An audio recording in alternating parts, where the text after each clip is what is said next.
नमस्कार, मैं माधव। आप सभी का हमारे चैनल में स्वागत है। उठो मेरे शेरों, मिटा दो इस भ्रम को कि तुम निर्बल हो, और सिद्ध कर दो कि तुम एक अमर आत्मा हो, स्वच्छंद जीव हो, धन्य हो, सनातन हो। तुम तत्व नहीं हो, ना ही शरीर हो, तत्व तुम्हारा सेवक है, तुम तत्व के सेवक नहीं हो। जब लोग तुम्हें गाली दें तो तुम उन्हें आशीर्वाद दो और सोचो, तुम्हारी झूठी शान को बाहर निकालकर वो तुम्हारी कितनी मदद कर रहे हैं।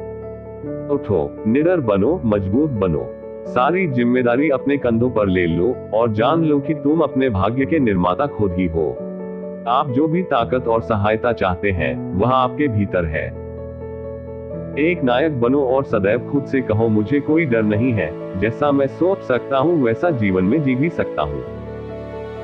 जो कुछ भी तुम्हें शारीरिक, बौद्धिक या मानसिक रूप से कमजोर बनाता है, वो जहर के समान है, उसे त्याग दो।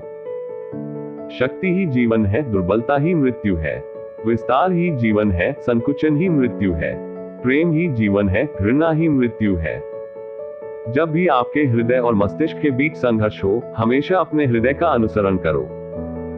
आपको अंदर से बाहर निकलना होगा। कोई आपको सिखा नहीं सकता, कोई आपको आध्यात्मिक नहीं बना सकता। तुम्हारी आत्मा के सिवा कोई दूसरा गुरु नहीं है। जो अपने आप में विश्वास नहीं करता, वह नास्तिक है। प्राचीन धर्मों ने कहा है, वह नास्तिक है जो ईश्वर में विश्वास नहीं करता। और नया धर्म कहता है, वह नास्तिक है जो अपने आप में विश्वास नहीं करता। बाल्यकाल से ही अपने मस्तिष्क में निश्चित, दृढ़ और सहायक विचारों को प्रवेश करने दो। अपने आप को इन विचारों के प्रति उन्मुक्त रखो, न कि कमजोर तथा अकर्मण्य बनाने वाले विचारों के प्रति। दृढ़ संकल्प कर लो कि तुम किसी दूसरे को नहीं कोसोगे, किसी दूसरे को दोष नहीं दोगे, पर तुम मनुष्य बन जाओ, खड़े हो और अपने आप को दोष दो, स्वयं की ओर ही ध्यान दो। यही जीवन का पहला पाठ है। ये सच्ची बात है। आपके मस्तिष्क की शक्ति सूर्य की किरणों के समान है, जब वो केंद्रित होती है, चमक उठती है। अनुभव ही हमारे पास एकमात्र शिक्षक है। हम जीवन भर बात और तर्क कर सकते हैं, लेकिन हम सत्य के एक शब्द को नहीं समझेंगे। भगवान उनकी मदद करते हैं जो खुद की मदद करते हैं। कर्म करना बहुत अच्छा है, पर वह विचारों से आता है, इसलिए अपने मस्तिष्क को उच्च विचारों और उच्चतम आदर्शों से भर लो, उन्हें रात दिन अपने सामने रखो, उन्हीं में से महान कार्यों का जन्म होगा। किसी राष्ट्र की प्रगति का सबसे अच्छा थर्मामीटर उसकी महिलाओं के प्रति उसका व्यवहार है।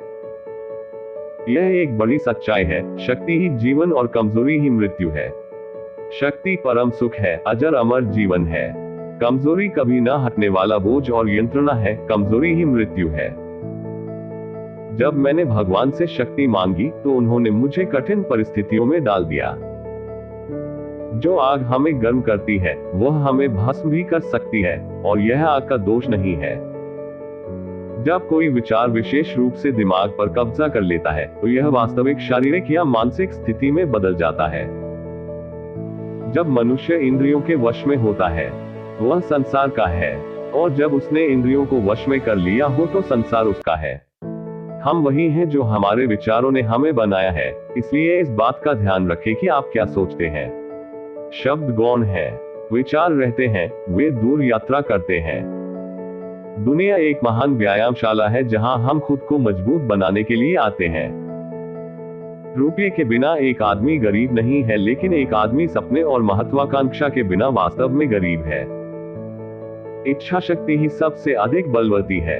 इसके सामने हर एक वस्तु झुक सकती है, क्योंकि वह ईश्वर और स्वयं ईश्वर से ही आती है। पवित्र और दृढ़ इच्छा शक्ति सर्वशक्तिमान है। क्या तुम इसमें विश्वास करते हो? सच्ची प्रगति धीमी है लेकिन निश्चित है। ज्ञान का उपहार दुनिया में सबसे बड़ा उपहार है। मस्तिष्क और मांसपेशियों को एक साथ विकसित होना चाहिए। एक बुद्धिमान मस्तिष्क के साथ लोहे की नसें और पूरी दुनिया आपके चरणों में है। हम भगवान को खोजने के लिए कहां जा सकते हैं यदि हम उसे अपने दिल में और हर जीवित प्राणी में नहीं देख सकते हैं? जो कुछ अच्छा है उसे दूसरों से सीखो, लेकिन इसे अंदर लाओ और अपने तरीके से इसे अवशोषित करो, दूसरे मत बनो।